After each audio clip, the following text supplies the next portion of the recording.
জামালপুরে ৪,০১০ পিস ইয়াবা উদ্ধার সহ ৩ মাদক কারবারিকে গ্রেপ্তার করেছে জেলা গোয়েন্দা পুলিশ। বিস্তারিত থাকছে শরীফুল ইসলাম ঝোকনের প্রতিবেদনে।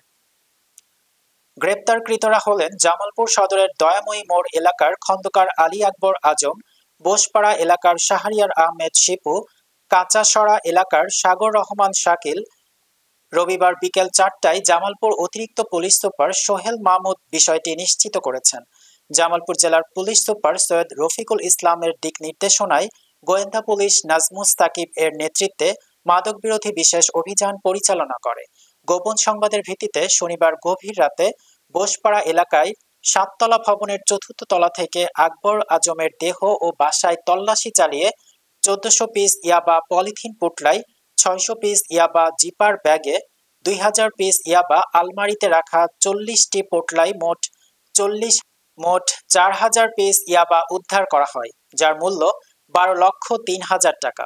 এ বিষয়ে ডিবির ওসি নাজমুস সাকিব জানান, গ্রেপ্তারকৃত আসামিদের বিরুদ্ধে মাদকদ্রব্য নিয়ন্ত্রণ আইন ২০১৮ এর ৩৬ এর ১ এর ১০ এর গ এর ৪১ ধারায় জামালপুর সদর থানায় মামলা দায়েরের পর আদালতে প্রেরণ করা হয়েছে। এবং ইতিমধ্যে এই মাসে আমাদের প্রায় ৮৪ কেজি গাঁজা সহ আরও অন্যান্য অনেক মাদকদ্রব্য উদ্ধার হয়েছে। তো এরই ধারাবাহিকতায় গতকাল আমাদের ডিবির একটা আভিযানিক দল, তারা দয়াময়ী মোড় থেকে ২জন মাদক ব্যবসায়ী, একজনের নাম শাহরিয়ার আহমেদ শিপু এবং আরেকজনের নাম শাকিল, ২জন চিহ্নিত মাদক ব্যবসায়ীকে গ্রেপ্তার করে। এর ভিতর শাকিলের নামে ৩টি মাদক মামলা রয়েছে। তাদের কাছ থেকে ১০ পিস ইয়াবা উদ্ধার করা হয়।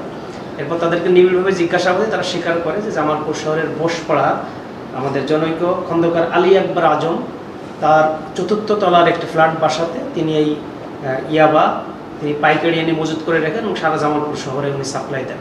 তো এই তথ্য পেয়ে আমরা সেই ভবনের সেই ভাড়া বাসাতে তার বাসাতে অভিযান পরিচালনা করি এবং তার ঘরের ভিতর রাখা আলমারিতে আমরা তল্লাশিকালে ৪,০০০ পিস ইয়াবা উদ্ধার করি। মোট এই ৩জন আসামির কাছ থেকে ৪,০১০ পিস ইয়াবা উদ্ধার হয়েছে এবং তাদের বিরুদ্ধে এখন মামলা প্রক্রিয়াধীন আছে।